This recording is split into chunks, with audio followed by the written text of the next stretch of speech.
Tá começando mais um Antenados na Geral ao vivo para todo o Brasil na tela da Boas Novas. É bom ter sua companhia aí do outro lado da televisão. Você também pode assistir, olha, a internet, a Boas Novas pela internet em qualquer lugar do mundo. Acesse www.boasnovas.tv, você poderá assistir no seu computador, no seu celular, no seu tablet.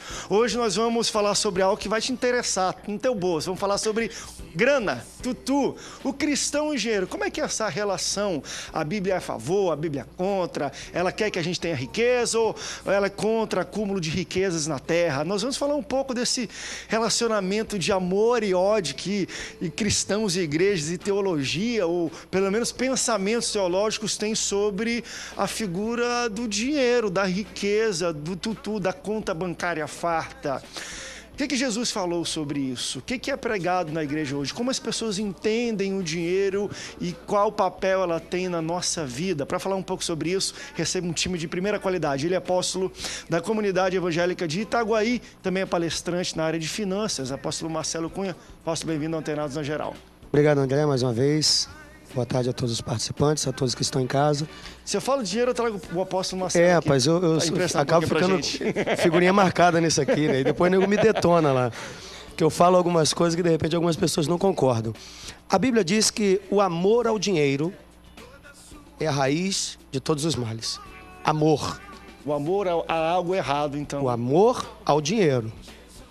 Eu não tenho que amar coisas. Eu tenho que ter coisas e amar pessoas. O dinheiro eu não posso amar, o dinheiro eu não posso ser escravo dele, ele tem que se tornar meu escravo.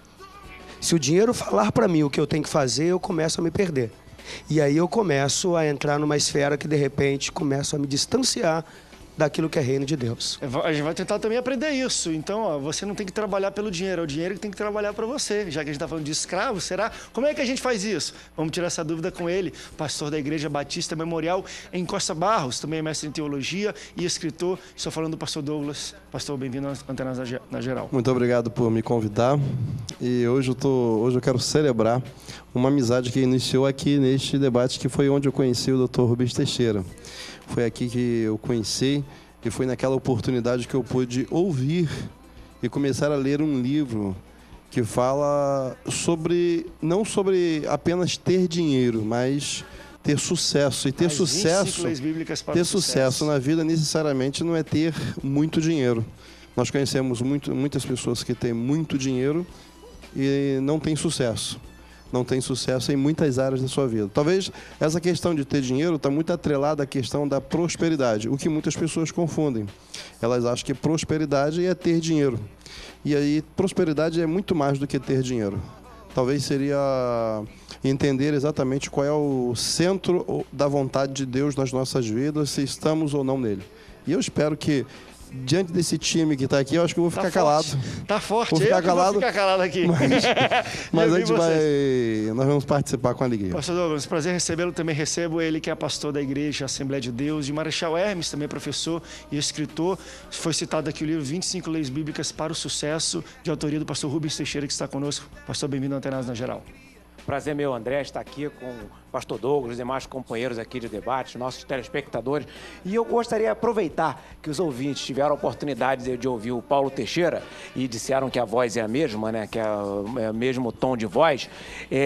Qualquer semelhança é mera coincidência. Qualquer semelhança é mera coincidência. Quem é Paulo Teixeira? E é sobre dinheiro que eu vou falar. Primeiro que ele foi a primeira pessoa que me falou sobre a Boas Novas, logo que a Boas Novas chegou aqui. Ele esteve conosco, acho que uns 2 dias atrás. Uns 2 dias, exatamente. E segunda coisa é que o Paulo, quando ele se formou sargento do Exército, eu era um peão, um garoto peão que trabalhava em obra e lavava carro, fazia essas coisas. Ele se formou sargento, ele pegou o dinheiro dele todo. Poxa, ele amou mais a mim do que ao dinheiro dele. Pegou o dinheiro dele todinho, eu fui lá, eu fui chamado de semi-idiota no colégio, eu não tinha perspectiva aos olhos das pessoas, e tem uma coisa importante, é que eu fiz um bolsão para ver se eu arrumava um desconto no colégio, tirei 0%, ou seja, um cara completamente inviável. Ele falou, não, mas eu vou pagar os seus estudos. Paulo investiu em mim, e hoje as pessoas, meu nome já circulou bastante, já tem um livro que é um best-seller, um dos mais vendidos do Brasil, eu vou lançar outro junto com o William Douglas, que é o Sociedade com Deus, que é o Sequência do 25 Leis. O 25 Leis já está vendendo em várias partes do mundo. Mas porque lá atrás teve um camarada chamado Paulo Teixeira, que é meu irmão, chegou e falou assim: não, pai, eu vou pagar. Não tinha uma bicicleta. Investiu o recurso dele para me ajudar. Eu não posso me esquecer disso. O que a gente vai aprender hoje? Antes da gente começar, até o apóstolo Marcelo falou: André, dinheiro tem a ver, a pessoa não tem, mas é semeadura. Foi o que aconteceu ali. O Paulo semeou na vida do Rubens. Semeou na minha. E aí vai falar um pouco sobre isso. Também recebo. Também recebo ele, obrigado, que é pastor do Ministério Palavra de Paz. Estou falando do pastor Wilson David. Pastor, bem-vindo ao Antenados na Geral. Bem, André, eu que agradeço. É um prazer estar aqui com vocês, conhecendo aqui alguns pastores queridos que ainda não conhecíamos. É uma honra estar aqui. E esse assunto, dinheiro, né, prosperidade, finanças, isso está intimamente ligado com cada um de nós, né? Membros, líderes, pastores, consultores, pessoas que palestram sobre esse assunto. Para mim vai ser importante participar com vocês.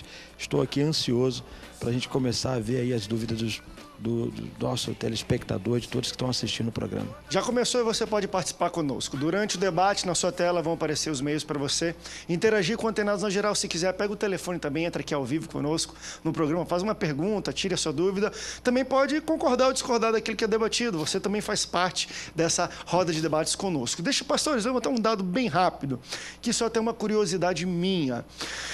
Estava estudando algumas questões de levantamento de IBGE, dos evangélicos, do cristão, do crescimento da igreja, enfim, dos evangélicos no Brasil, e eu vi, enfim, algumas interpretações bastante interessantes nos dados que estavam colocados ali. Primeiro, claro, ele fez falando dos evangélicos, fez um levantamento histórico de países protestantes, que no mundo os países protestantes, historicamente, tendem a ser os mais prósperos. Então, a gente está falando dos Estados Unidos, estamos falando de Inglaterra, né, dos países mais capitalistas, que aí tem todo um outro estudo também da ligação entre protestantismo e capitalismo. Mas, enfim, ao chegar no Brasil, e eles abordaram um pouco isso, falando que, por alguma razão, a questão da palavra do evangelho, da igreja evangélica, né, do protestantismo, ele chegou e se proliferou muito nas camadas mais humildes, mais pobres da sociedade, né? E tem um estudo até recente, acho que uns 4 anos atrás eu lendo, que ele fala que o índice de crescimento do número de evangélicos no Brasil se dá em cidades ou estados mais pobres. Então, onde mais cresce, a tendência é que aquele seja uma cidade ou um estado, um dos mais pobres do Brasil. Ou seja, parece que existe um grito ou uma ansiedade das pessoas mais humildes ou que têm menos, talvez, poder de dinheiro, de conhecer Jesus ou entender a palavra do Evangelho. Não sei se, enfim, qual correlação isso tem, mas é interessante a gente entender que, historicamente, ela, enfim, é uma mensagem que está mais inerente e ligada a países muito ricos. Quando chegou no Brasil, por alguma questão social nossa, ela se proliferou mais em camadas sociais mais humildes. Vocês já pararam para pensar por que isso? André, não só pela questão cultural.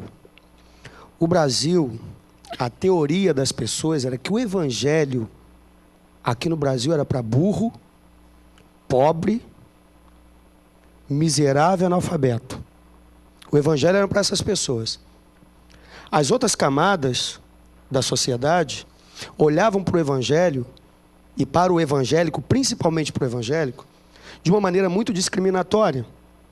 Porque quando viam um evangélico na rua, eles já identificavam como: é aquele que se veste mal, é aquele que fala mal, são essas pessoas que são os evangélicos. As coisas foram mudando, o Brasil foi crescendo, culturalmente também.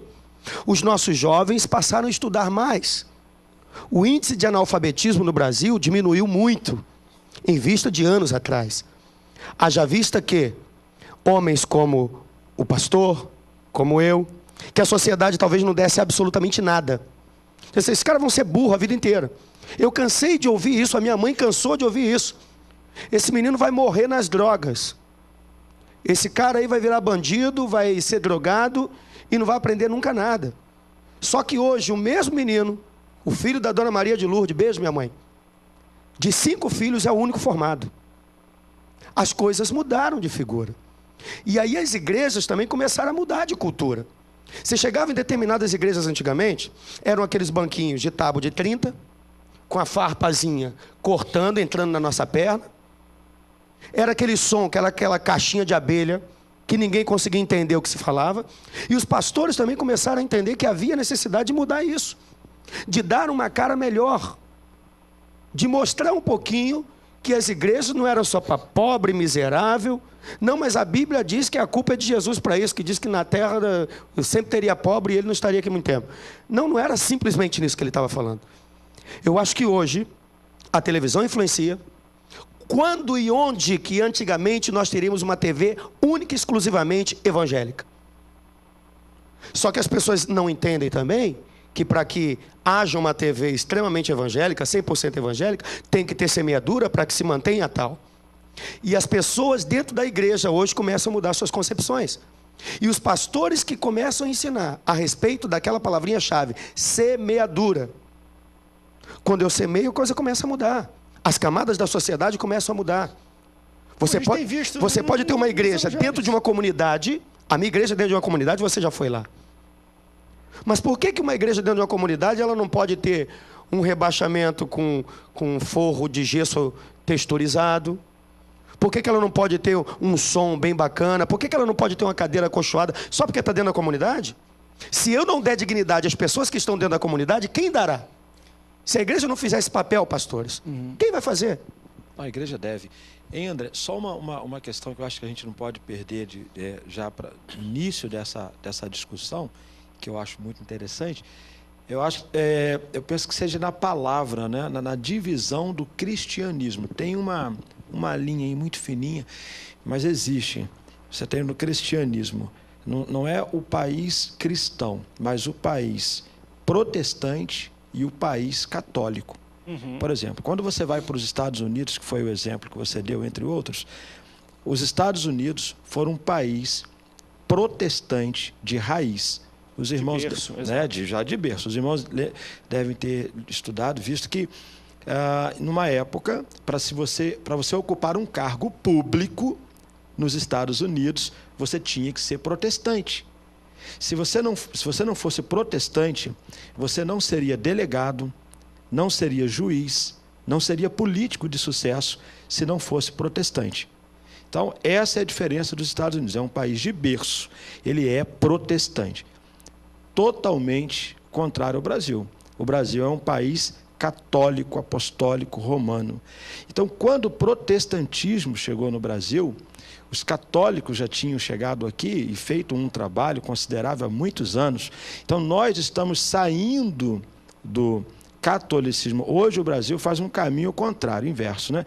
Estamos daquela massa católica, estamos nos transformando em uma grande potência, permita-me expressar dessa forma, protestante. Estamos sendo hoje um país protestante.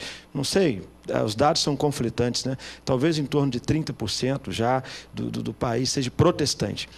Há quem diga mais. Então, por isso, quando o evangelho protestante, né, chegou no Brasil, encontrou espaço nas camadas sociais mais humildes, mais pobres. Por quê? A resistência católica foi fortíssima. Os padres mandavam fechar a igreja. Isso é histórico, né? Todo mundo sabe disso.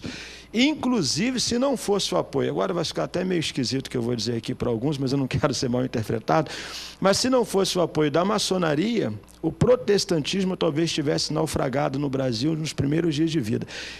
Penso que Deus teria outros meios, mas está aí uma questão polêmica, mas que ajudou muito o protestantismo no Brasil, a liberdade religiosa, né? Porque os católicos, os padres na ocasião, literalmente mandavam fechar a igreja, ameaçavam, e essas pessoas que tinham mais posse, que eram os comerciantes, a nossa burguesia, não queria ser protestante de jeito nenhum.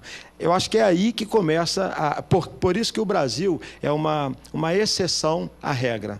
Diferente dos Estados Unidos, da Austrália.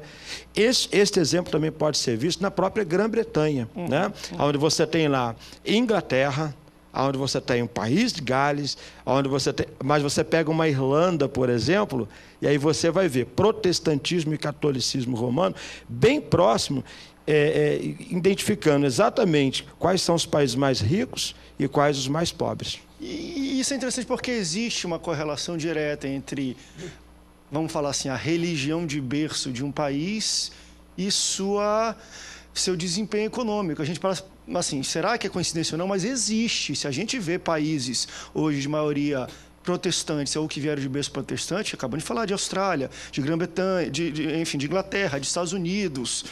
Vamos tocar um pouco em Coreia do Sul, porque teve uma coisa muito forte, a maioria lá é protestante.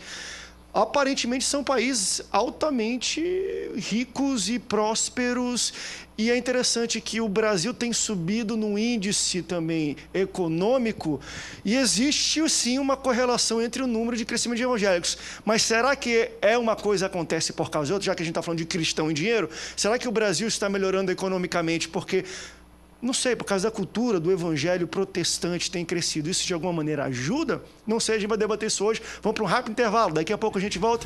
Não sai daí, o Antenados volta já já. Ele criou e nos deu um cântico novo para... Eu quero mais.